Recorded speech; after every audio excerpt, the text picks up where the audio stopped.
ఈసారి ఎలక్షన్లో మంచి పోటాపోటీగా జరిగేటట్టున్నాగా. ముక్కోణ పోటీ.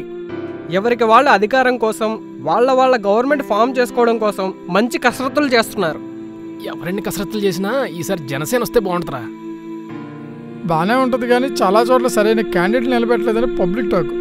మంచి డబ్బున్నవాడుకో రౌడీజం చేసేవాడుకో టికెట్ ఇస్తే వాడు గెలవడానికి ఏదో ఒకటి ట్రై చేస్తాడు. కానీ కష్టపడేవాడికి మంచోళ్ళకి టికెట్ ఇవ్వడం ఏంట్రా? అలాంటి వాళ్ళని జనం ఏం పట్టించుకుంటారు?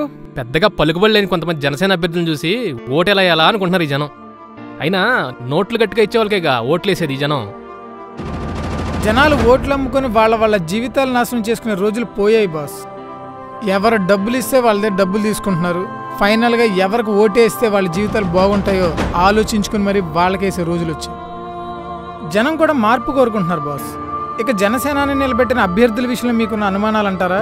ఒక విద్యార్థి చదువు ఉపాధ్యాయుడి మీద ఆధారపడి ఉంటుంది. ఒక కొడుకు జీవితం తండ్రి నడిపించే అడుగుజాడల్లో ఆధారపడి ఉంటుంది. అలాగే జనసేనాని నిలబెట్టిన అభ్యర్థుల బాధ్యత పవన్ కళ్యాణ్ గారు నమ్ముకున్న విలువల మీద ఆధారపడి ఉంటుంది. డబ్బున్న రాజకీయాల్ని, ముఠా రాజకీయాల్ని, ప్రజల జీవితాలతో ఆడుకునే రాజకీయాల్ని ఇప్పటివరకు చూసాం. ఒక్కసారి నిజాయితీ గల రాజకీయాన్ని, దమ్మున్న రాజకీయాన్ని చూద్దాం. పవన్ కళ్యాణ్ గారు నిలబెట్టింది జనసేన అభ్యర్థుల్ని కాదు, జనసేన విలువల గుర్తుల్ని. అభ్యర్థులు ఎవరైనా సరే వద్దండి బాస్, గాజు గ్లాస్ గుర్తుకి నీ ఓటు